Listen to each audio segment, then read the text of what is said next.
Yeah, the Scottish Classic Sportsman Saloon cars just making their way onto their grid positions now. Just going to grab a quick chat with Andy Graham here. He's lined it up alongside John Kinmont here in the 78 car. Andy, how's the car feeling ahead of this one? Feeling really good, so I'm looking forward to this second race. Just need to try and catch up with that Rover, but hopefully this is going to be a good race. Yeah, good stuff. Look forward to watching you out there, Andy. Thanks for speaking to us. Andy Graham there in the number 78 car alongside John Kinmont here in the number 63, and the action will get underway in a few moments time. Just got a car here just leaking oil a little bit at the front, so the marshals have just put the start delay board up there on the gantry, so we'll be a few moments time before we get underway. But what we'll do is the marshals will just look to try and just clean away the oil that's just kind of down here on the surface. The 173 car, lots of smoke coming from the car here, but the marshals doing a great job as they always do here at Knockhill Racing Circuit. They'll get that car removed swiftly from the circuit, and they'll just clean away the oil there that's been left on the track, and we'll get the action underway as soon as we can. But just a temporary halt to proceedings for the meantime, and eventually once we will get the action underway, but the marshals will just do a quick job on the oil here, just to tidy that up, get it off the track, and then we'll get the action underway. So Dave, I'll hand back to you in the commentary box. Right, thanks very much for that, Andy. That's very, very unfortunate, and I was literally off air saying to yourself, Malcolm, about how fantastic it was to see Kenny Brown doing so well in that TVR Griffith there, but yeah, that is an unfortunate outcome for that car. Yeah, I think that's been the unfortunate statement there. Things were looking oh so good, and they're not now, so we'd maybe best not build up too many other drivers from the first race to the hope that we're not the kiss of death to their Are you saying we shouldn't jinx them? Well, could we be called a jinx? Well, sadly, we've been called worse, to be fair. Yeah, sad to see though, after such a great run in the first race. Let's hope that it can be repaired relatively easily and without great expense. That's such a shame, being in a great position and all set to charge up in the back of the first two. Just seeing Kenny Brown there just beside his car, and you can see the marshals frantically just tending to the track there. I think what they're going to do is they're obviously going to clear a way through for that oil on the track to be cleared up here. And I mean, again, one of the things we say all the time, Malcolm, you know, is about the marshals and the varied work that they have to do. And you know, this is just another example, having to make sure that track is in a safe, clean condition for the drivers to use here. No mean feat, and that's a lot of that quick dry type product going down on the track to make sure that that oil doesn't go anywhere. Yeah, so many volunteers give over their time.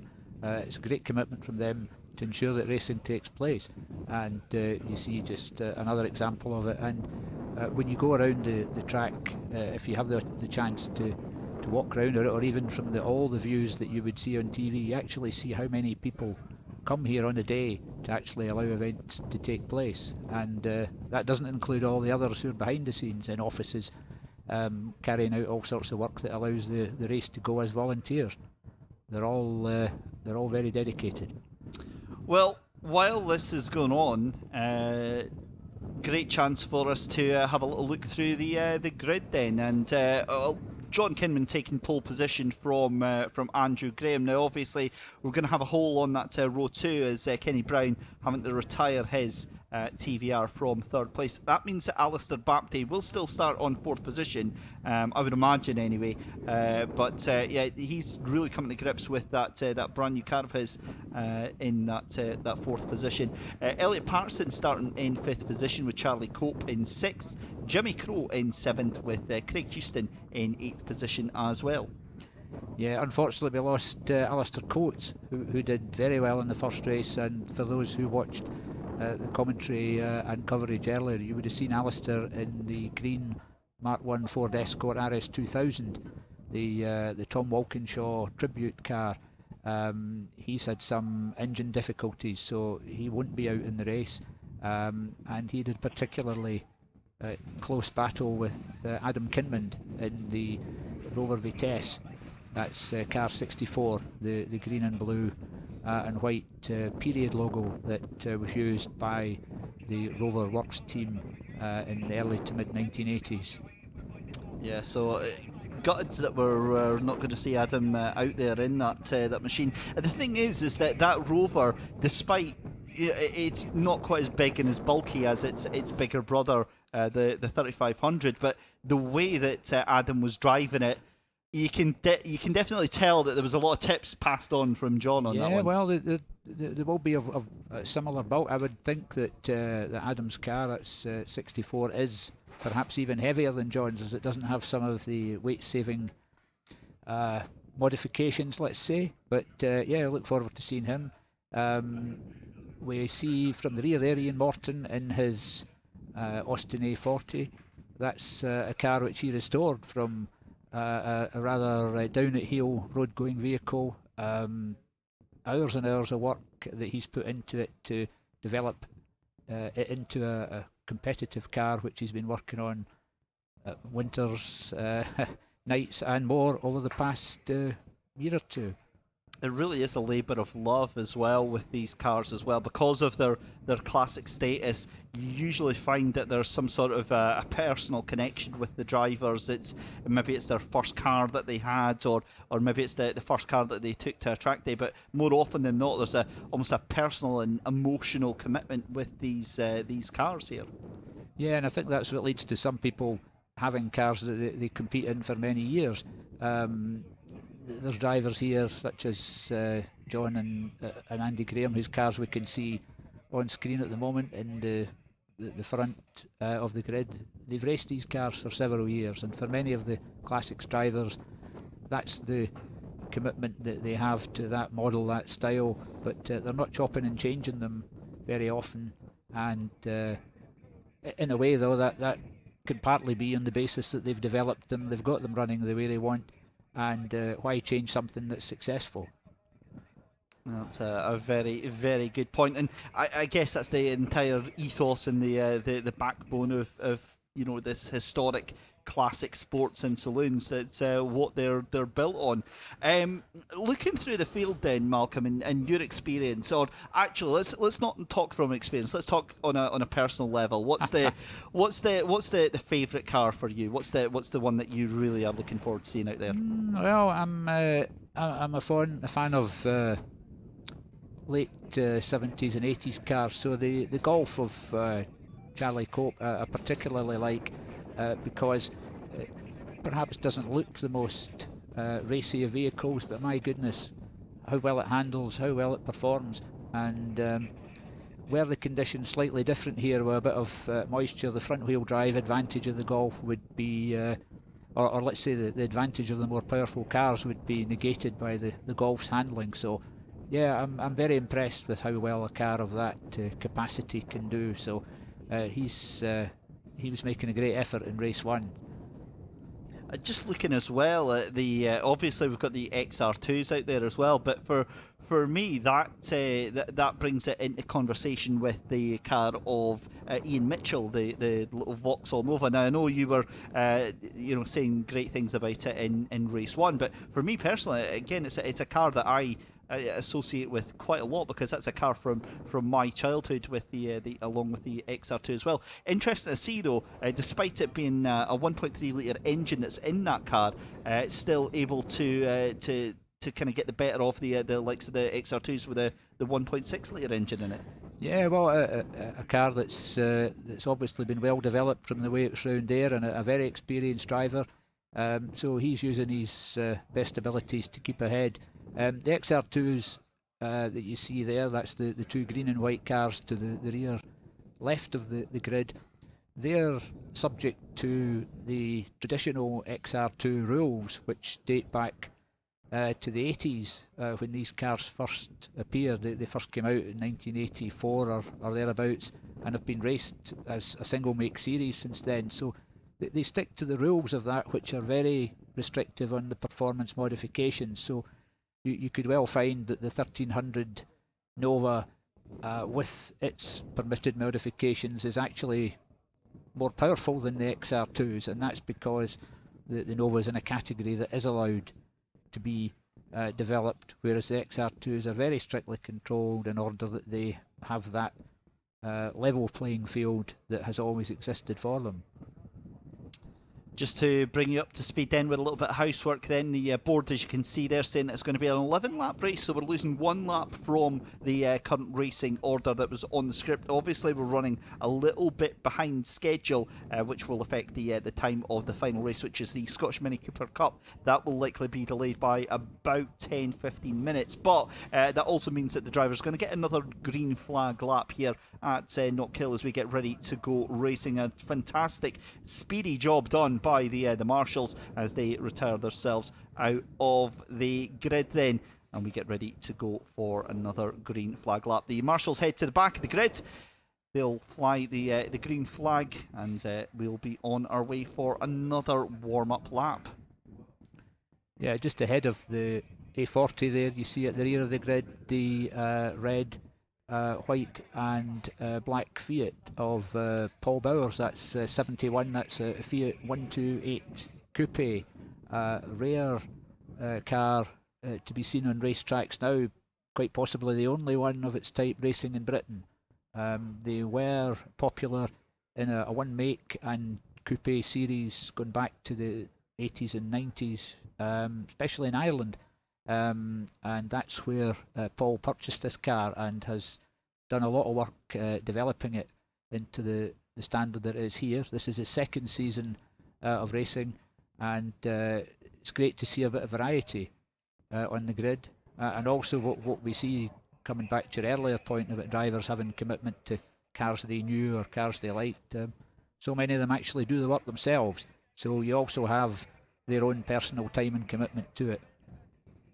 So the green flag flies at the back of the grid then, and we could see one car getting help to start, so I'm going to presume that this is going to be either this is going to be the green flag lap that gets flown again for the cars to get round there. It was a car that was on the right hand side there, just got a little bit of assistance with the marshals. Probably I think that's Adam Kinman's car, or I see his car, but it could be what's between him and further up, because we can't see very easily what's happening. There's the cars off in their way now, but they're having to make their way around the oil slick, and will proceed with care when they're coming along the main straight when the race is underway.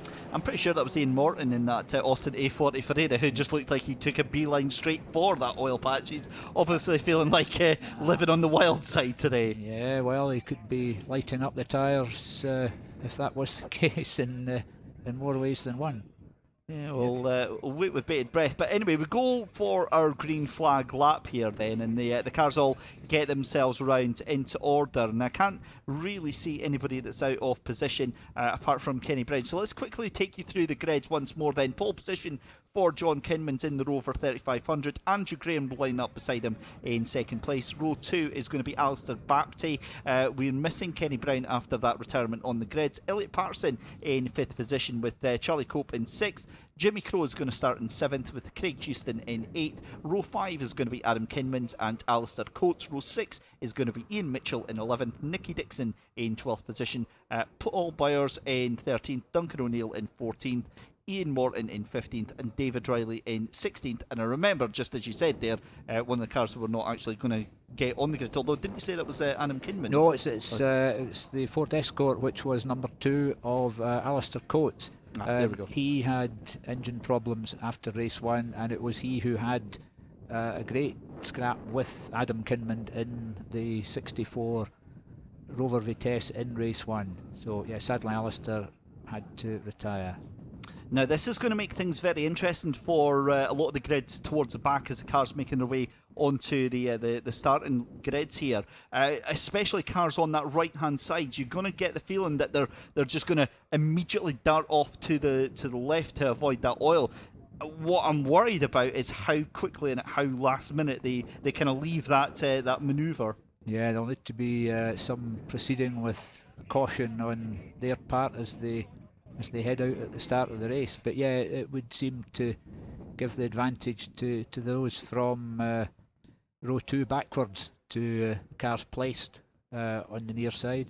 But we'll see how they go. One or two of them been guided by the marshals to go to the left hand side as they proceed. Yet we see Elliot Patterson's fairly far to the right, but there's only limited space in which they can manoeuvre.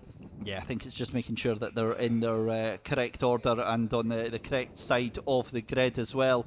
So the car's already down there as we've got a green flag flying. We get ready then. 1 minute boards held out for our penultimate race of the day here on our May race day here for the Scottish Motor Racing Club in association with Reese Motorsport Insurance. You can see the slippery surface flag, that checkered yellow and, striped yellow and red flag means that there is a slippery surface out there, which is the oil slick that was left by the car of Kenny Brown. But the green flag waves, the lights come on the gantry bridge. We are ready to go racing for the second to last time today.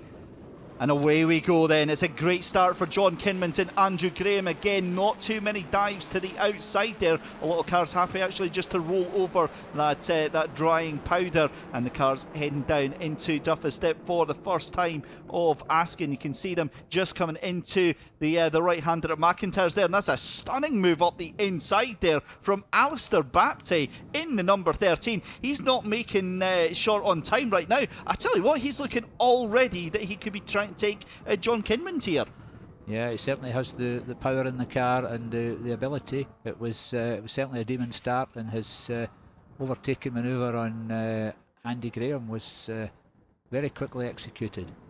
Certainly was. So Alistair Baptiste already challenging John Kinman for the lead of this race. It's going to be an 11 lap race, but have a look in the background there as well, as you've got the number 78 on the back there of Andrew Graham there in the Triumph TR8. He fancies getting a bit of a piece of this as well. You get a little bit of a feeling that maybe Andrew was caught napping on that one, because that car should have the pace you would have imagined over that MGB. Yeah, well, they're of a similar background in terms of power plants, both on Rover V8 engines. But yeah, you see the MG's got ahead again, although the TR7 V8 is keeping closely behind. It's certainly a close fight in these early stages. Yeah, certainly is. And Alistair Baptiste right now driving like a man possessed as they come through Clark's right now. It's exactly where the Rover just streaks out into life. It can put the foot down and absolutely pull away. Yeah, and close 4th and 5th place, the Morgan Plus 8. That's 73 of Elliot Patterson and Charlie Cope in the number 4 Golf we just saw in the background there. But we're on the leaders again. Oh, and it's side by side up the main straight. Charlie Cope in that Golf. He'll be done on the straight line by the Morgan there, but I mean, in the corners, that Golf is absolutely absurd. That GTI really coming into life there, but it does look like Elliot Patterson has got the measure right now. But you can see again, just under braking, how much speed that Golf can take in. I wonder though if now that Patterson has got past, if that is going to be a done deal. As you see your 1st, 2nd and 3rd place cars coming through the chicane just now. We're still watching Elliot Patterson on his run into Clark Corner there. Again, the Golf just throwing that car into itself, and you can see it's, you know, the way that the car just lurches into that corner and floats off is quite the sight. Yeah, it's taken all that effort to keep the Golf up with the Morgan. It will have the Morgan certainly would have more horsepower and should be a lighter car, although that particular Morgan is not as developed as some of them are, whereas the Golf is at the pinnacle of golfs of that period would be, in my humble opinion. That's a great combination to see them on track though, and it shows that cars from different eras and different styles can provide competitive racing and fun for the drivers.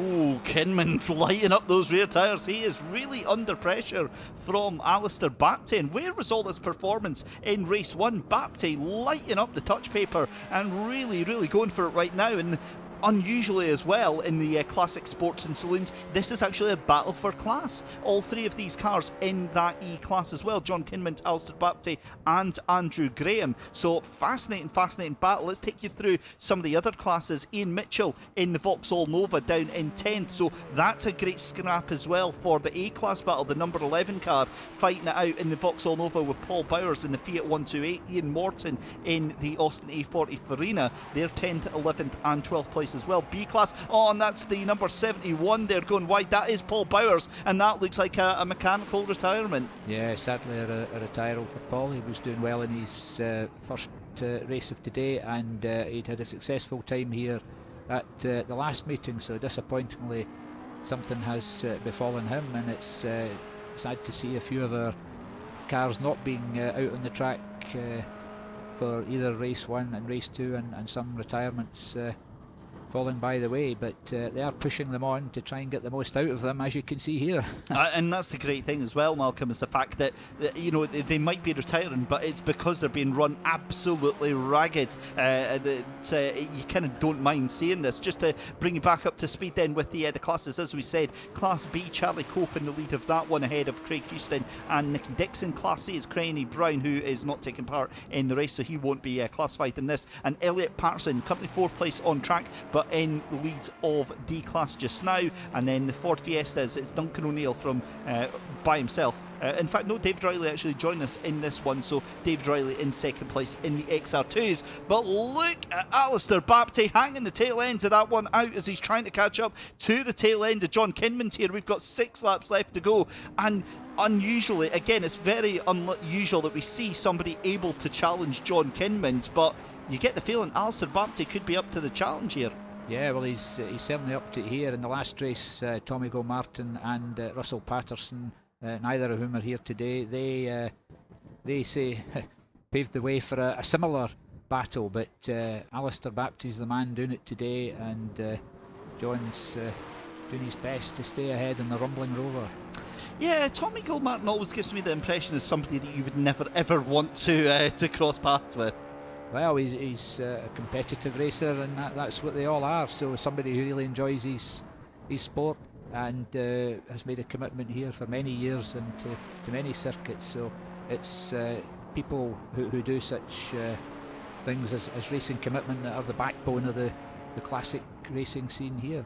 And that's the thing with Tommy as well, is that you know every time that he turns up, he doesn't just turn up for the sake of turning up. He is out there to race, and that's exactly what he does every single time he turns up. He enjoys himself, and he's somebody who encourages others, and the more people that are that way inclined, the better.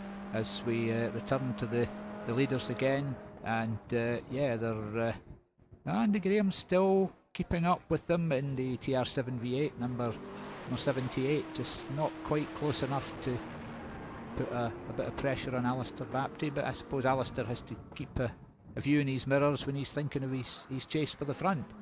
I thought we would see some of the following 4th, 5th and 6th place. So we've seen Elliot Patterson come through in 4th place there in the Morgan, and I think that's the Austin A40 Farina of Ian Morton, isn't it? Yes. Elliot Patterson has just lapped Ian Morton in the Class A A40, and next up should be Charlie Cope and Jimmy Crow. Yeah, that's right. So and Craig Houston, and Craig Houston and Jimmy Crow, really, really close together. Just over a second between them, and there again we see Ian in the A40 Farina approaching the hairpin. It's very, very steady through there, a nice line, and back on the straight again. Now, the example of as we see the leaders here is Alistair Baptiste still trying to throw everything but the kitchen sink, and that, my goodness, that was wide through Butchers there, trying to get it going. I tell you what, he's leaving himself now vulnerable to Andrew Graham, because you were saying Andrew was still in the fight. He definitely is. I wonder if he's just been holding back and wanting to see what is actually going to happen there. I was just going to make a point about the Austin A40 Farina of Ian Morton, and maybe for some of our younger audience who aren't, that's not necessarily the type of car they would associate with being a race car. I mean, that was the sort of quintessential race car, a couple of decades ago, and they think of the cars driven by, like the Cortina just up there by Jim Clark, and that was the BTCC back in the day. Yeah. Well, an A40 Farina of that style was what was the British Saloon Car Championship, as it was known then. It was the championship-winning car, 1959. With the legendary Doc Shepherd, who was an A40 exponent. So Ian is continuing the style and commitment of A40s over the decades. And what we've seen as well, again, and it's difficult to try and bring any sort of comparison to the Citroen C1s, but another car where it's very low on power, but proving that you get enough of them and you can have a whale of a time in them. Yeah, exactly right. As we see the leaders come in, we see in the background the Mark I Lotus Cortina of Nicky Dixon, another traditional touring car, stalwart car or staple car, let's say. But just at this moment, Andy Graham has just gone past Alistair Baptiste as the two of them lap Adam Kinmond in the Rover Vitesse. And no sooner is it done than he's got the position back. Alistair Baptiste under braking into Duff's dip there, Malcolm. And again, the Triumph TR8 of Andrew Graham just rockets past Alistair Baptiste like he's standing still. And another poor innocent floppy marker has been destroyed off into the ether there. But that must be so frustrating for Andrew Graham, because on a straight line he can absolutely put the car past Alistair Baptiste, but Baptiste can just brake so much later. Yeah, maybe that the brakes on the TR7V are not of the same standard or are overheating. So here we go, last lap then, and John Kinmond is going to come across the line to take the checkered flag. What a win it is for John Kinmond. Not troubled in the end there by Alistair Baptiste and Andrew Graham. Fourth place across the line is going to be Elliot Patterson, and Charlie Cope is going to come across the line in fifth position. But let's run you down through the class orders, because realistically that's what really matters then. A class is going to be Ian Mitchell in the Vauxhall Nova, ahead of Ian Morton in the Austin A40 Farina. Paul Bowers, obviously, we lost unfortunately 6 laps ago. In B class, it's going to be Charlie Cope in the VW Golf GTI from Craig Houston, and then Nicky Dixon in there as well. Class C, Kenny Brown unfortunately retiring at the start of the race, so he won't be classified.